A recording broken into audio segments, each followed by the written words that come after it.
சிவாய நமச்சிவாய. இந்த சாதத்தில் பாருங்கள், சாதத்தை பார்க்கலாம். இந்த 7.5 சனி எல்லாமே பயக்கிறாங்க இல்லையா? ஐயோ 7.5 சனி வந்துருச்சே, சனி திசை வந்துருச்சே, இது என்ன ஆக போதோ ஏதாக போதோ அப்படின்னு யாருக்குமே ஒரு பயம் இருக்கும். இந்த சாதத்துக்கு உதாரணத்தை காட்டுறீங்க.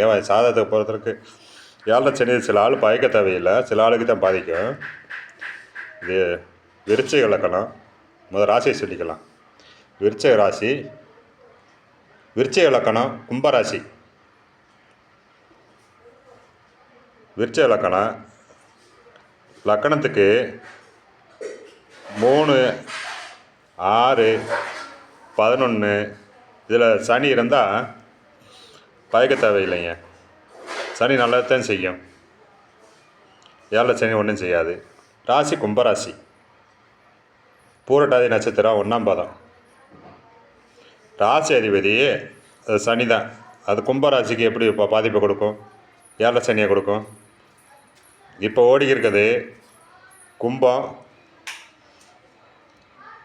மகரம், கும்பம், மீனத்துக்கு தான் 7 சனி போய்க்கிருக்கு. ஏப்ரலில் தான் அது சனி மாறுது. மீனத்துக்கு போகிறதுனால மகரத்துக்கு ரிலீஸ் ஆகுது சனி. 7 சனி முடியுது. மேசத்துக்கு தொடங்குது 7 சனி. அது விரைச்சனி. மேசத்துக்கு விரைச்சனி ரொம்ப நல்லது. 2.5 வருஷம் சனியை 2.5 வருஷமாக பிரிப்போம். ஆரம்பத்தில் 2.5 வருஷம் நல்ல விரயத்தை கொடுக்கும், செலவை கொடுக்கும். ஆனால் நல்ல ஒரு பொருளை வாங்குவாங்க, காடுகாரை வாங்குவாங்க, தோட்டம் இந்த மாதிரி ஏதோ ஒரு பொருளை வாங்க விடும், வைக்கும். அது நல்லா பிரயோசனமான செலவு. அப்புறம் மருத்துவ செலவு கொடுக்கும், வைக்கும். அப்புறம் இந்த 2.5 வருஷம் கொஞ்சம் கையில் பணம் நிற்க விடாமல் பண்ணும். அவ்வளோதான் பொதுவாக இப்படி. ஆனால் இந்த இப்படி நின்றுட்டா ஒன்றும் இல்லைங்க. 3, 6, 11 நின்றா 7 சனி ஒன்றும் செய்யாது.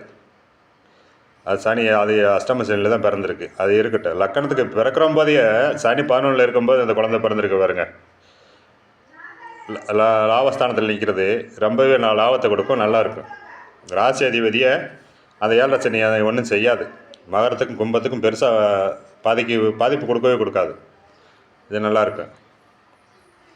7 சனின்னா அப்புறம் இந்த விநாயகர் வழிபாடு ரொம்ப சிறந்தது.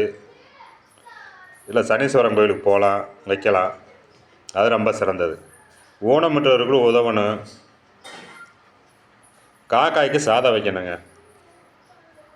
7 சனி நேரத்துலலாம் காக்காய்க்கு சாதம் வச்சா முன்னோர்கள் பித்திரு தோசைலாம் நீங்கி வைக்கும், நல்லாயிருக்கும். அது மிக சிறந்தது. அது 7 சனியை கண்டு பயக்க தேவையில்லை. இப்படி இருக்குது. அது குருவு நேராக 7ஆம் பார்வையாக அது சனியை பார்த்துருது. குரு லக்கணத்தையும் பார்த்துருது 9ஆம் பார்வையாக. 5ஆம் பார்வையாக சுக்கிரனும் பார்த்துருது.